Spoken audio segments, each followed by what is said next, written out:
Hey, all, welcome to the episode that you've all been waiting for. We're in season 4, episode 10, and we've got the ever famous Dylan Blum. He is one of the best coaches around in the bodybuilding industry and in the fitness industry. What you're going to know about tonight's conversation is it's not just about contest prep or if you're an athlete.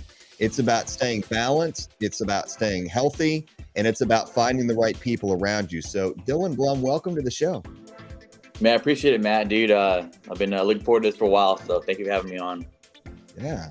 Well, we go back a little bit. You know, we originally met, I guess it was early last year. And for those of you who are watching on X, if you have a question, YouTube, Facebook, Instagram, we are now live also on Instagram. So you can get involved in the conversation as you go through, and you can follow Dylan.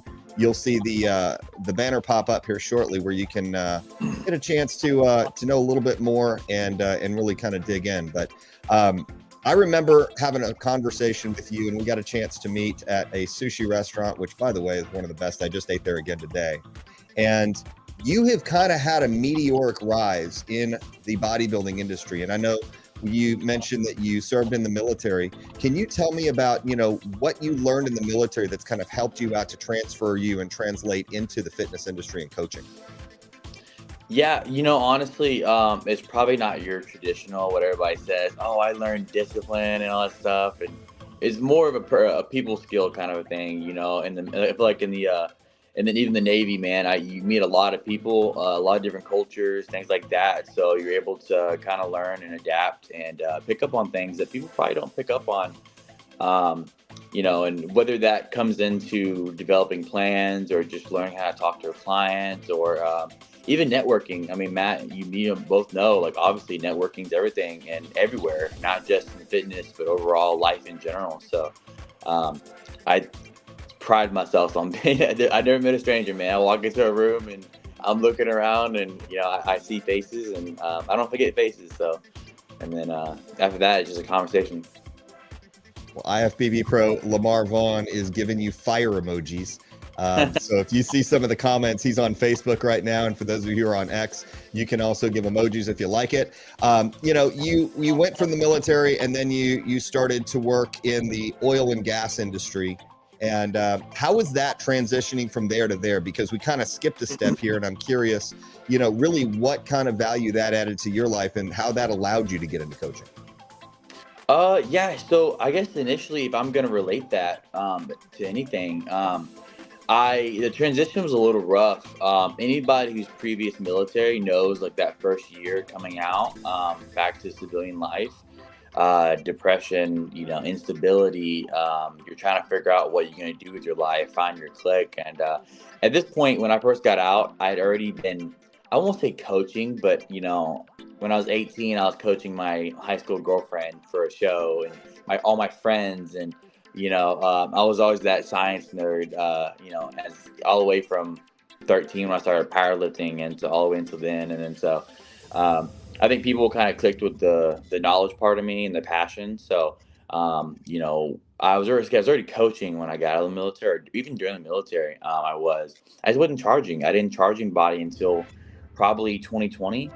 And at that point, but transitioning, to answer your question, was rough, but I went to school full time, worked 7/12s, 5/12s, whatever it took to put food on the table and, provide for myself and at my time as a significant other. And I worked really hard and advancing my knowledge and stuff. I would say the oil field gave me the ability to have money to hire other coaches, to be able to learn, hire top name coaches and, attempt to learn, even reverse engineer a lot of their programs, even though, like, it's kind of hard to do. I still did that. And I spent a lot of money, man, hiring X, Y, and Z, and, doing this and,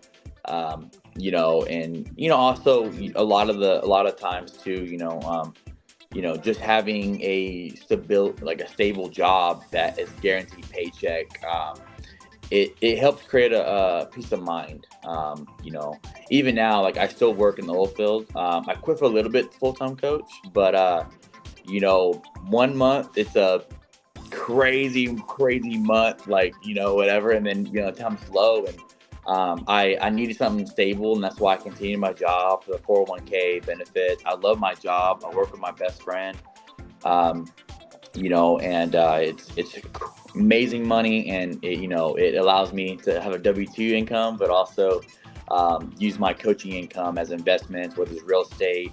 Either I'm currently mentoring under Phil Biz, and he's not cheap, so but he's also to me the best in the industry. So I would pay any dollar to be his apprentice. So he's amazing, man. So he's really advanced my career.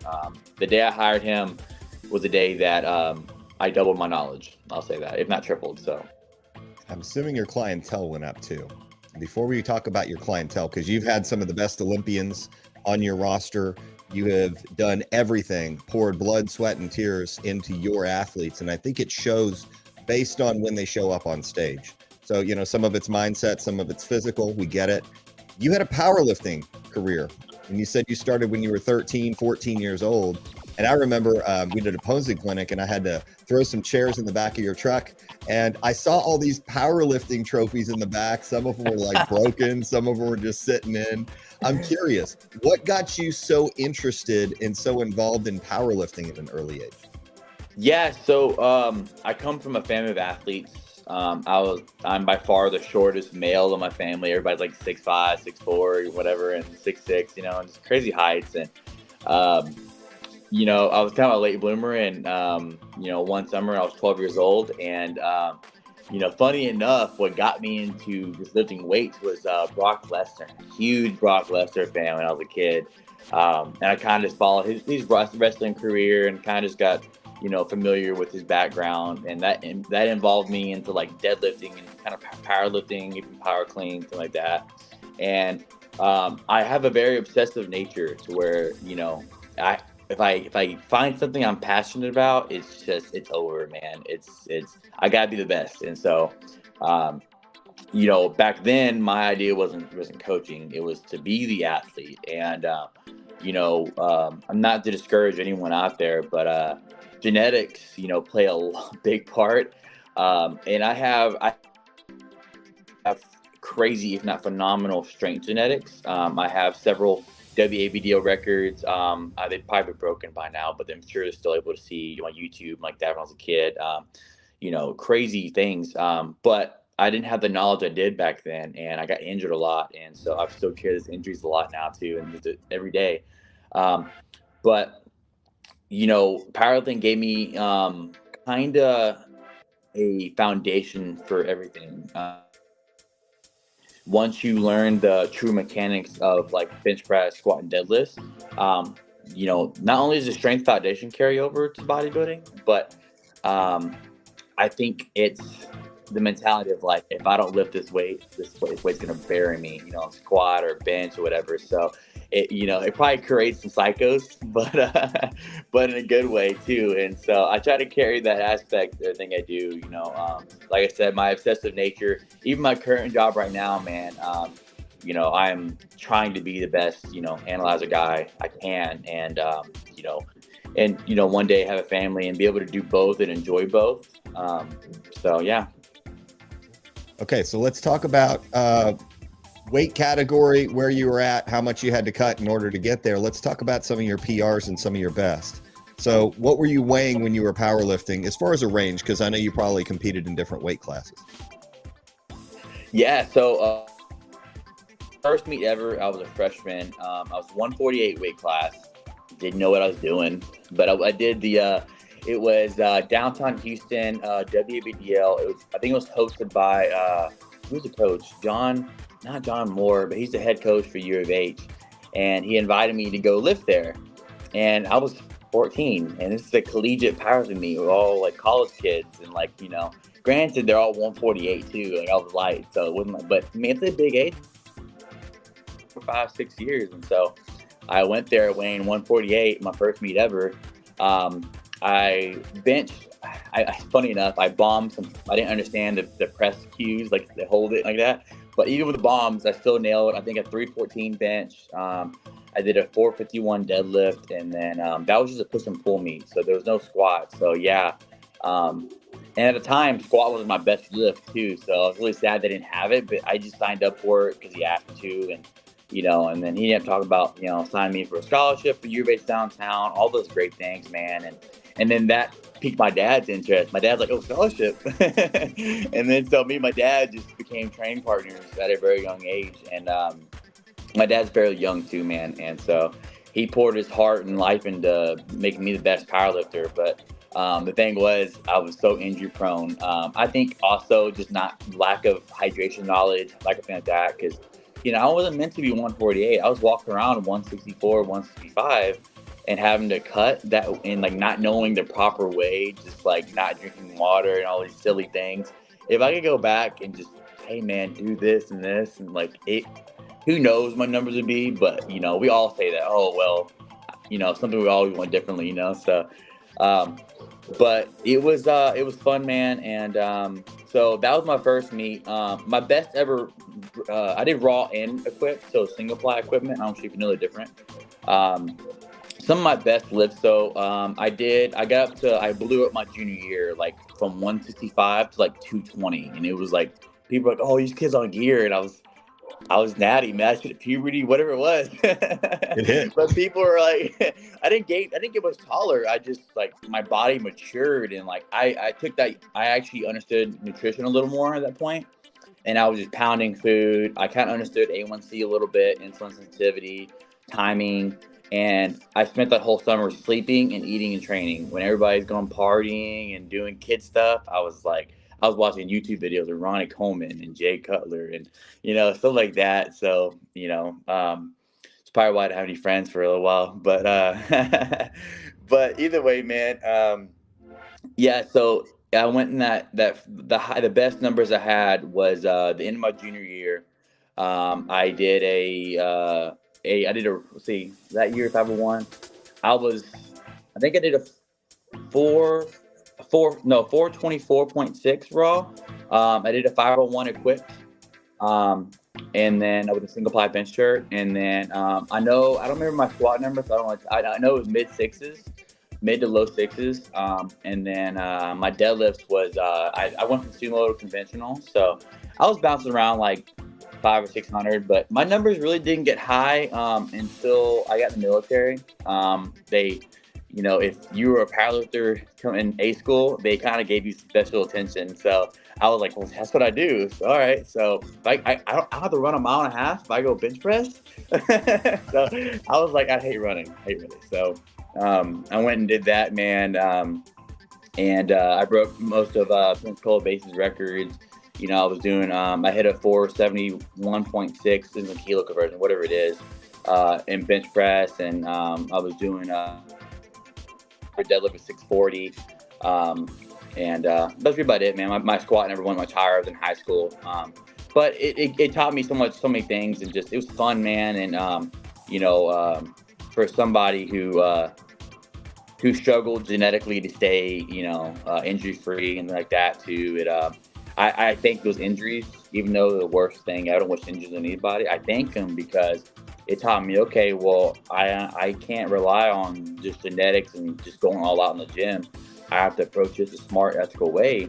And the one thing I can say is my brain has always been one of the best attributes I've had.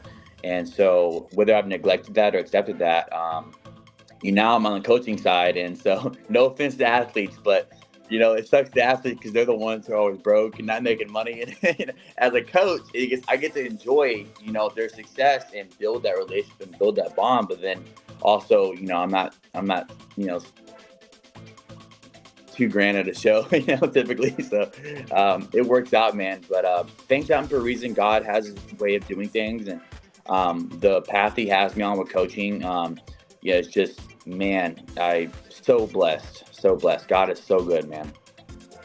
I don't know how this is working, but all I see is a big thumbs up. I got to figure out who's doing that emoji, because that thing is gargantuan on my screen, and I'm looking here and I'm looking there. This is pretty cool. David Hill says, what's up?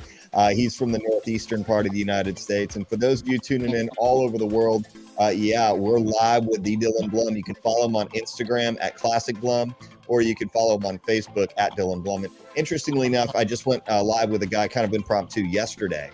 And after that, people are like, can you train me? And I guess the misnomer is just because you're in fitness and you might look good as an athlete doesn't mean you're a trainer.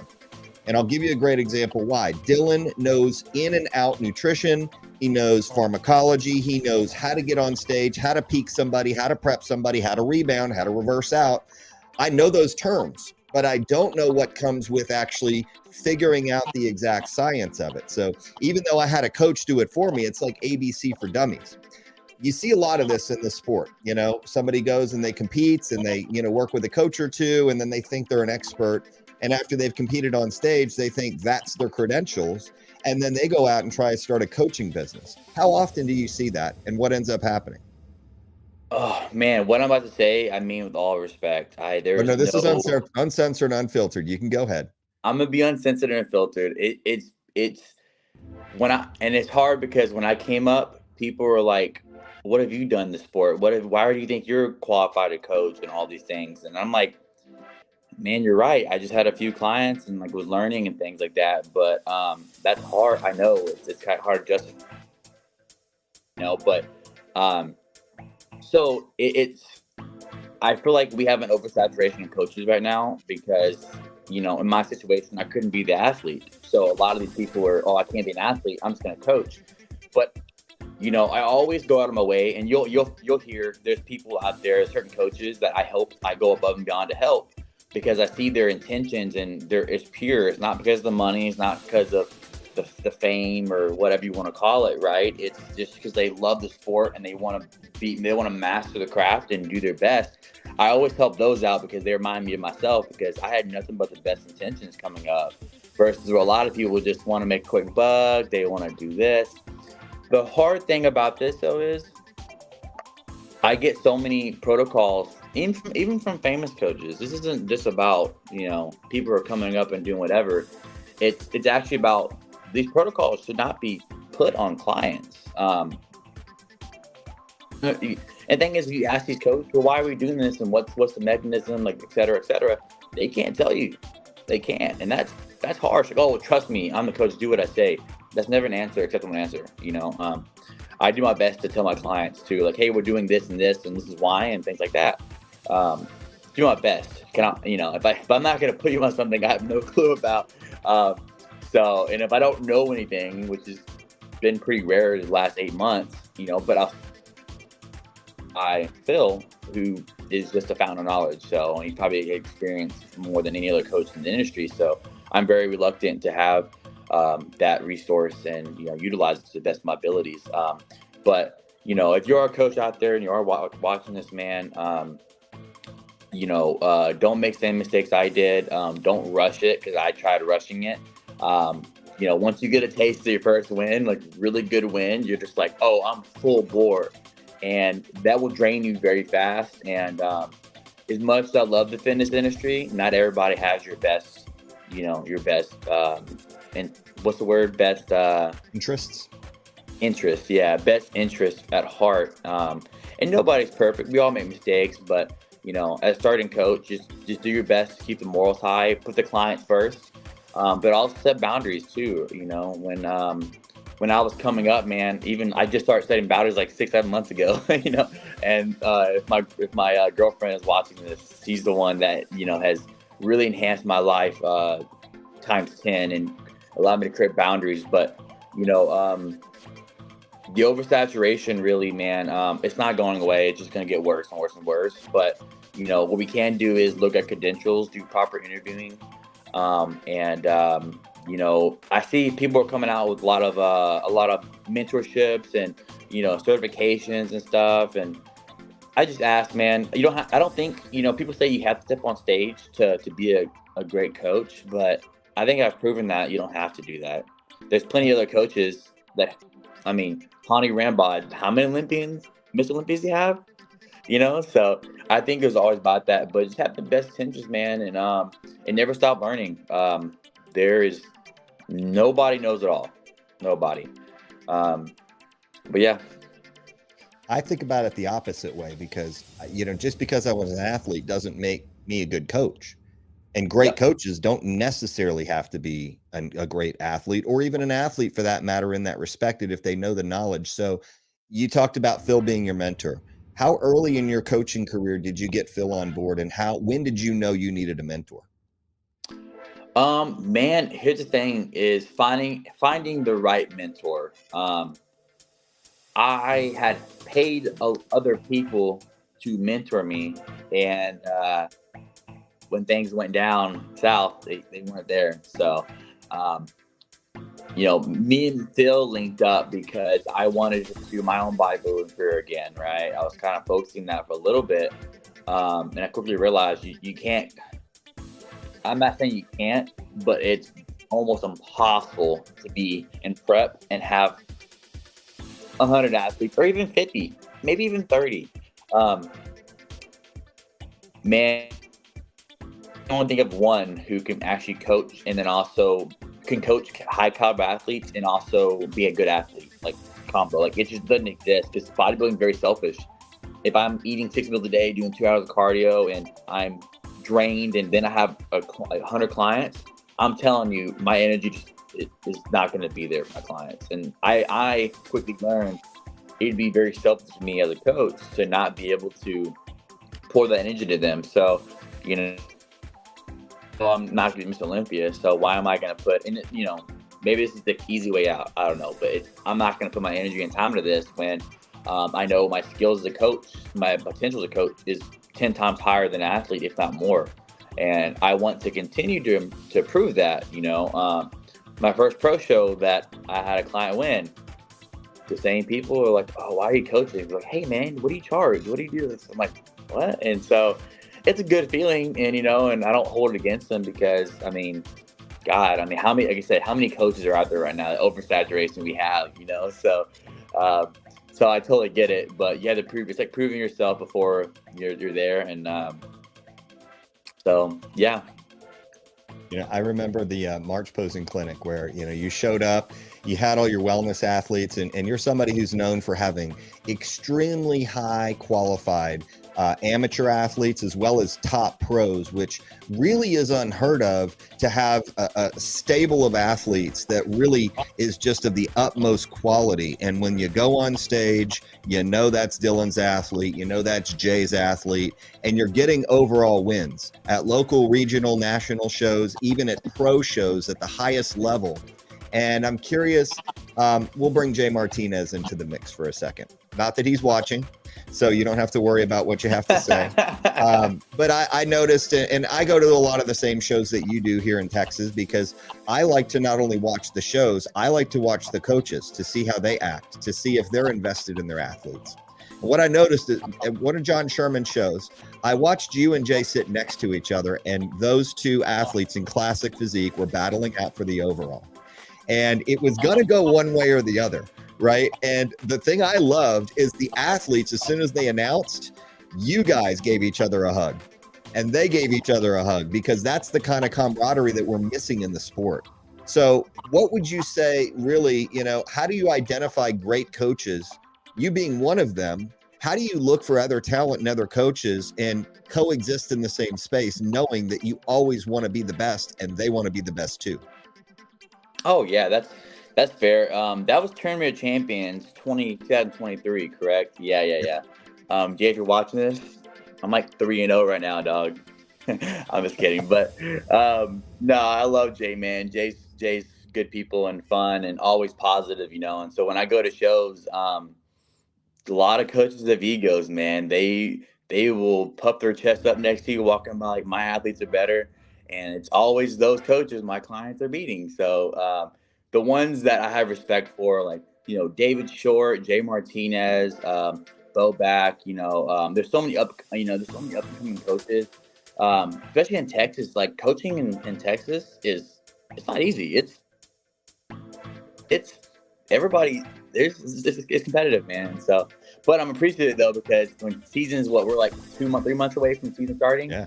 It's like, okay, I need to make sure I'm not slipping. No offense to anybody else. I know I people have been coaching for 6, 7, 8, 9 years. I did it in 3, and we won the New York Pro this year with the third biggest title. Like, I skipped over a lot, and people were like, "How does he like?" And I get that. It's probably frustrating, but I'm very blessed, man. So I know I can't be slipping. So that's why I continue to further my education and invest in myself too, because the payouts are going to be pretty great. So I've been very fortunate this year too. Me and Jay, I see him at every show. It's not a show I don't see.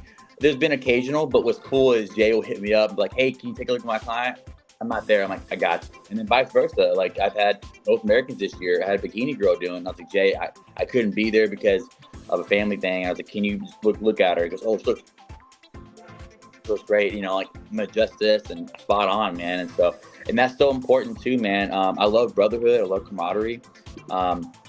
I truly want that with every coach out there, man. I don't want that puffing chest up like my clients are gonna win kind of thing, because I feel like if you have confidence, you don't need to act that way, and I have full confidence in my athletes, not just my ability, but their ability too. If I'm putting you on stage, it's because I believe in you.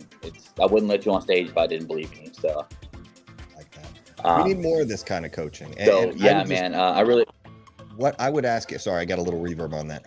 What would be the highlight of 2023 for you? If you were to look back last year, what would be one or two things that you're just incredibly proud of that you can say, "I did that.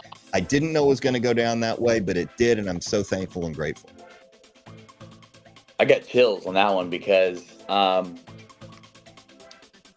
record-wise, as like paper-wise, there's two answers for this.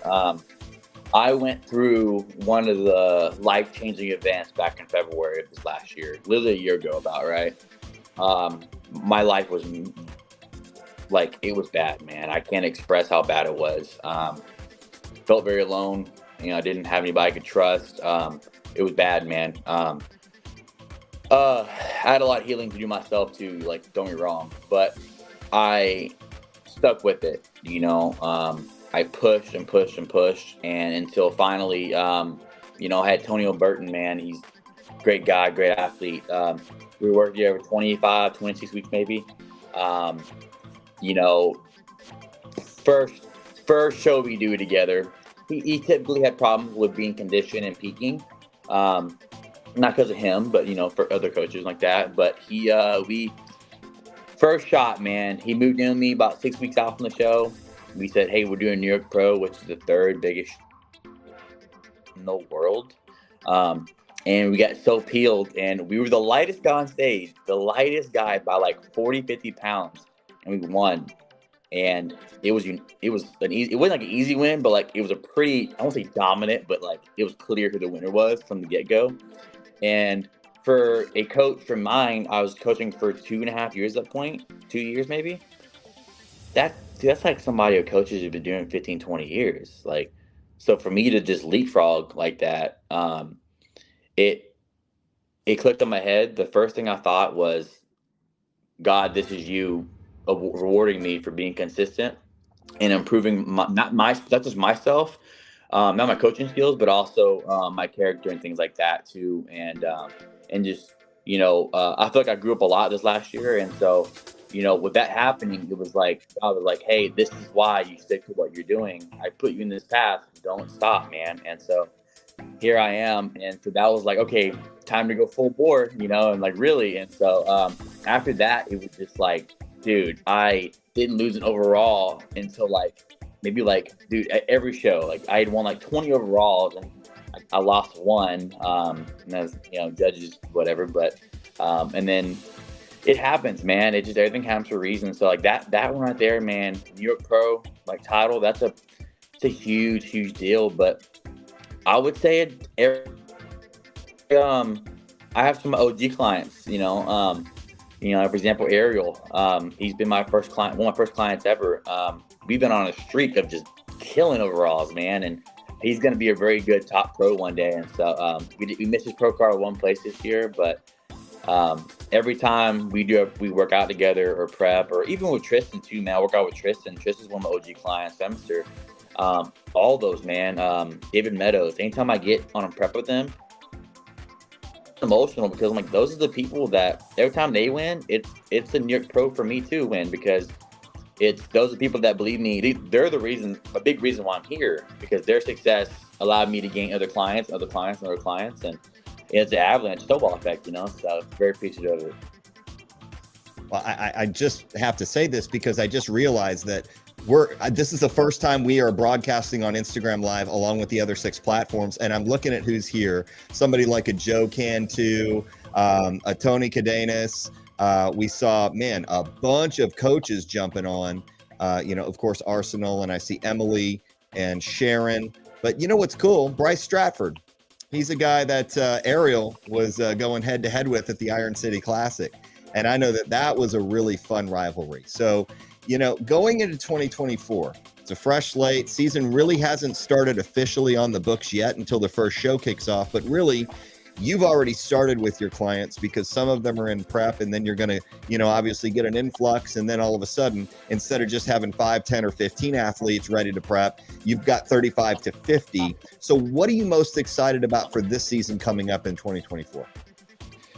So this year, I have a different process, man. I hired a management team to take care of a lot of things, whether it's PDF documents, onboarding documents, things like that. The organization this year is a lot different, but I think also too, I can't even say knowledge. I'm a totally different coach as I was 6 months ago, like just dramatic. And so I see it in myself and my athletes. But I think, man, if I had to say I was the most excited thing right now is the clients I've had for like the beginning of the first 2-3 years, they're in their point where their body's really maturing, and they may not be the most genetically gifted, but they work so hard, and that improving 1% a day, 365 days a year, that 365% adds up. You give it 3 years, that's 1%, man. Like, that's over, that's crazy, dude. So that's what I tell my athletes, it's about consistency. This is a marathon. Bryce Stratford is watching this. He's been competing since I was 16. And I'm 28, might be 28 next week. So I want to say, I remember being in 24-hour fitness and watching him and Mike Mahaffey train, man. And like, I used to look up to those guys. I was like, oh, dude, this is killing it, dude. Like, those are the ones that really inspired me to want to go compete one day. So yeah, Bryce understands consistency and staying on track and things like that too, man. So, and Bryce comes unpeeled always. So, he's about consistency. But yeah, I think I answered that right.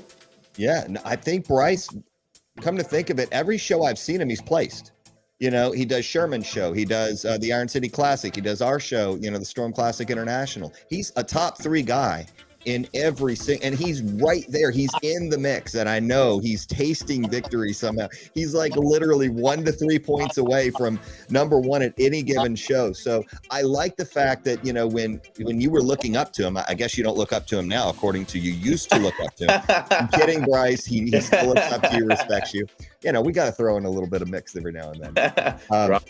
I remember looking up to promoters, like Branch Warren when they were competing.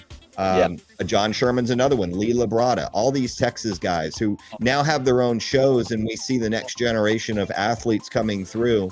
And also in 2024, we're going to see a brand new slew of athletes. So what is it, really, and I do want to just take a time out here, because for those of you who just joined, I just saw an influx of people who joined. We'll try and get to your comments and questions. If you have one, throw it in the chat.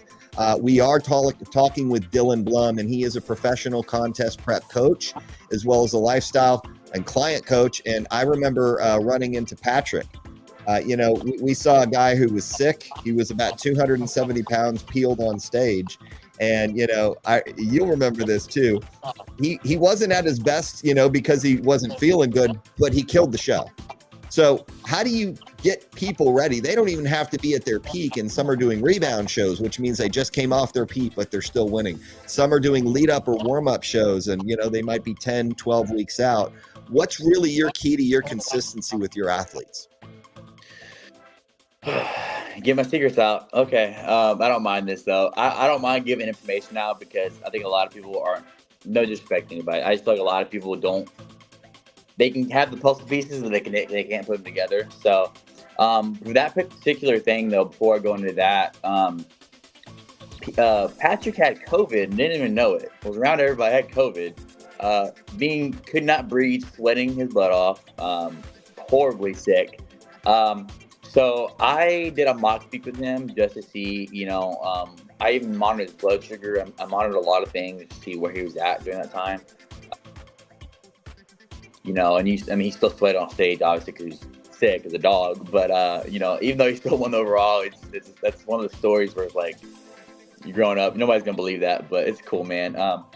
But the consistency of a lot of athletes, dude, in general, I can say knowledge all day long, and it's an eye thing. I think there's multiple points to this. Some people are just meant to be doctors. Some people are meant to do this. My calling, I swear, is coaching, and that's why I love doing it. And I feel like, I can never train to be Usain Bolt. Like, I'm sorry, it's not happening. To be the fastest runner in the world, it's not happening. So the fact that I'm able to, I feel like I do have that ability in the eye and the passion for it, and I'm able to, my brain, I feel like it just picks up on things. When Phil explains something, one time it's done, and I feel like when he explains people to other people, they're like, huh?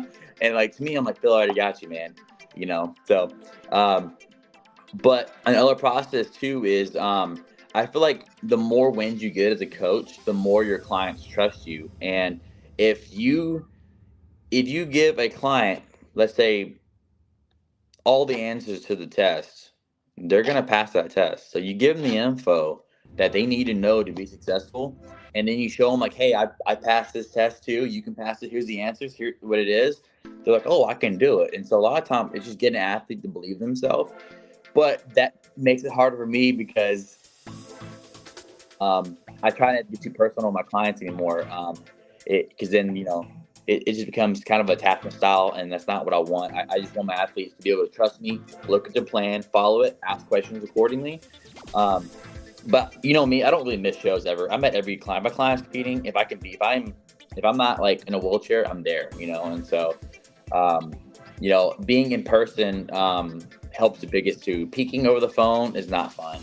Like, because more clients are backstage, I'm like, hey, I need pictures. And they send me some upside down, like, look like Nokia took the picture. And I'm like, oh, what do you want me to do with this? I can't see anything, So, but really it's organization skills. It's the trust the client has with you. It's knowing the client. I have an app through FitLog that logs all my clients' check-ins. So if I do a refeed on these 2 days and I have this, I have data to look back, data. Even though the data may not be really accurate compared to now, because as you get leaner and things change, A1C changes, all those things don't matter. So, it matter, but it's just things that you're not going to be able to use like you should. And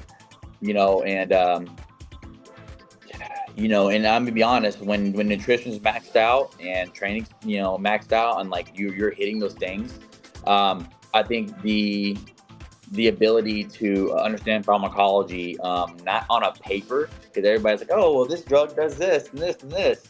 And I'm like, but what does it do when the client takes it, And so those are two different things. So the application and the actual knowledge of it are just two different things. So, but yeah, man, I feel like those things all make the biggest things. But if I had to choose out of all those things, if I send a plan, Kristen or Ariel or anybody, it's executed, it's done. That's a presidential order. So, and they have make things a lot easier. They have your stamp of approval. So, the best clients are the ones that stick to it. And I got to shout out Gary Cardone. Grant and Gary Cardone sometimes come on and throw some comments. So can you see the comments that are coming through, Dylan? No, I sure can't. Okay, that's cool. They're pretty funny. So we'll go back and rewatch this, and I'll narrate this and maybe cut it up a little bit. But no, Gary, we appreciate you being here, and we run spaces 3 times a week over on X. And so, as we're introducing you into this new world, because we have people tuning in all over the world right now from all locations, all time zones, and more importantly, all various knowledge, or levels of nutrition, lifestyle, health, fitness. You become an expert and really a professional in this industry because you love what you do, and you're almost, and I don't want to say nerding out because that's not the right thing to say. However, I've seen you and studied you. You know, a lot of times as a promoter, when I run events, I look at the coaches to see how they interact with their athletes during the show. As much as you might not think, and Frank, you know this too. Frank's up in up north. I think you're Wisconsin, either Minnesota or Wisconsin, not Illinois. I said Illinois is the problem last time. You know, it's funny to watch who gets the attention. Every single athlete on that team, if their coach is there, and the good coaches, like the excellent coaches, are paying attention. They're like, let me see you. Do a little bit of posing. Okay, you're a little flat. Let's carve you up. Okay, timing. Okay, guys, how's the timing going on the show? We running behind. We running early. We running late. Wisconsin. Thank you, Frank.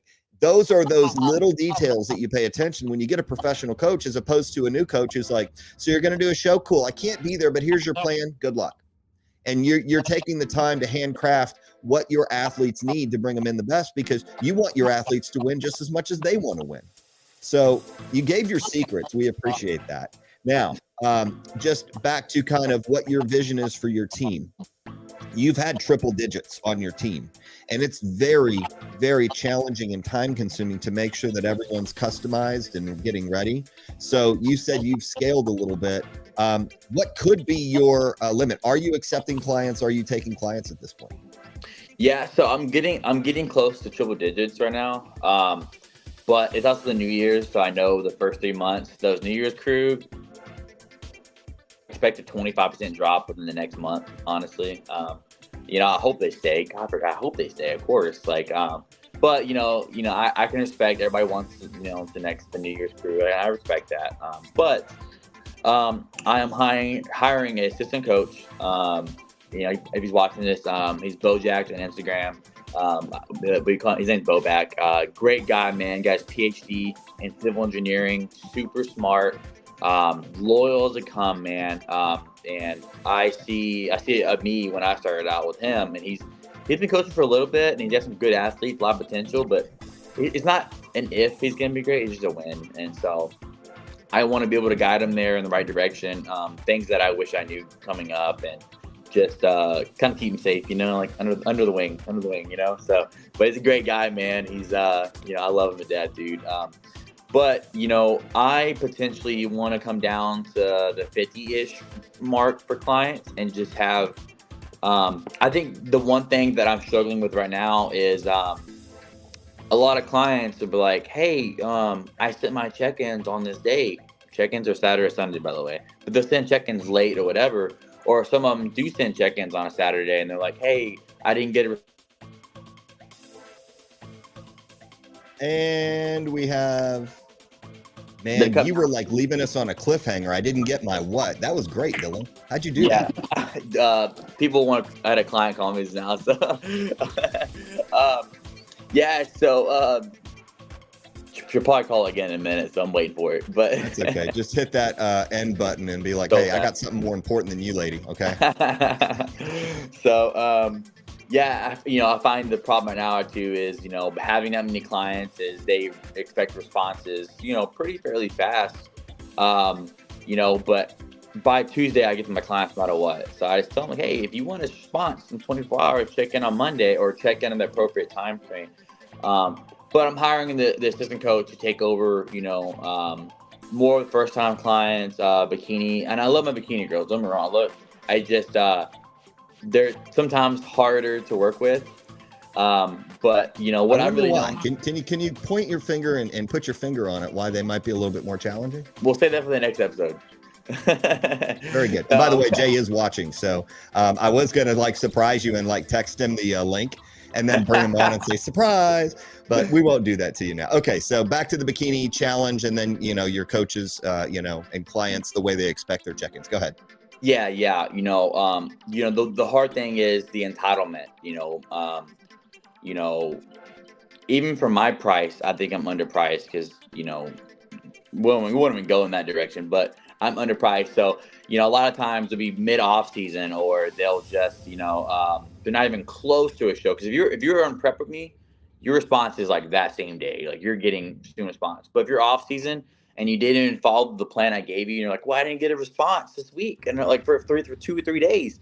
And I'm like, well, I'll get to it on Tuesday. I always do. But your check-ins, you didn't even follow the plan. What changes do you want? So, they want cheat meals, or treat meals as they call it, and they didn't even follow it. And it's hard, man, because I'm honestly a sweetheart, you know. So I'm like, I understand, like they just want that attention, because a lot of people are just, a lot of clients are just paying for that attention. I'm sorry, I just, you know, this year I'm telling clients I can't be that coach. It's like my mentor Phil, when you try to do a consult with him, the first thing you see, you get a thing from him, an email that says, I do not work with people who need constant attention. This is, he has a whole list. So don't hire me if you're going to do this. And that's the same thing. I don't want to take.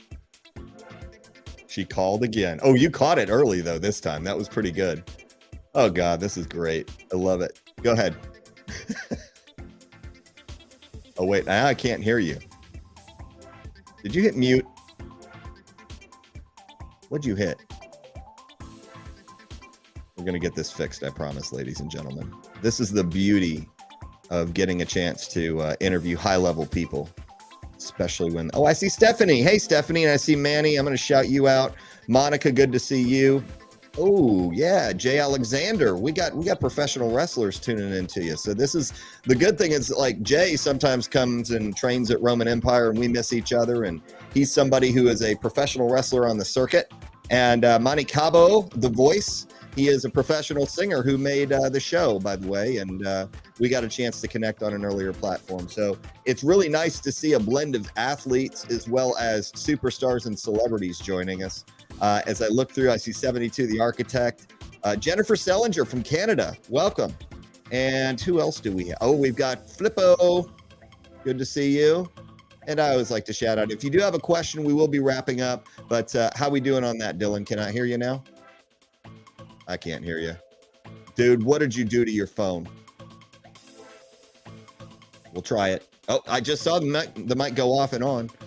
Is it me? Okay, so here's what we're going to do. We're going to do a test. You talk, and then in the comments, if you can hear Dylan, give a thumbs up, and I'm going to see when these come up. So, Dylan, go ahead and talk. See if we get a thumbs up. Give me a thumbs down if you can't hear him. To the 90,000 people watching. Go ahead. Oh, he's going to try coming back on. So we love the comments when you have comments, questions, so we can shout you out. But, you know, as I look to who we have with coaches as promoters and event planners and coordinators, we look to see what we can do to make the coaches feel better, be confident in their ability to bring athletes to a show that's well run. And that's one of the reasons why Dylan is so great. You know, he's truly a professional, backstage, front, bringing amazing quality athletes and also having competitive athletes. So, you know, and also does lifestyle training, and you can see has a mentor. I think the best people in businesses always have mentors. And I believe that that's a key. So we can kind of end there because I know that we're getting close to time on that. We will have a part 2 of this. So if you have a question for Dylan, you can follow Dylan at Classic Blum on Instagram, or you can go to his Facebook page at Dylan Blum, D-Y-L-A-N, Blum. We are also broadcasting this on YouTube. So for those of you who are watching on YouTube and Instagram, great. You can follow me on X at MattStormTX. If you're following us on X and you want to watch the full interview on YouTube, you can go to MattStormTX, or you can go to Instagram at MattStormOfficial. So because this is on LinkedIn, because this is on other platforms too, those are the main ones that we do a lot of the editing on. We like to do these raw, uncensored, unfiltered, to be able to have, you know, true transparency. So you can see it in the flesh, you can see the mistakes, the miscues, and even technical issues too. So it makes it a lot more fun.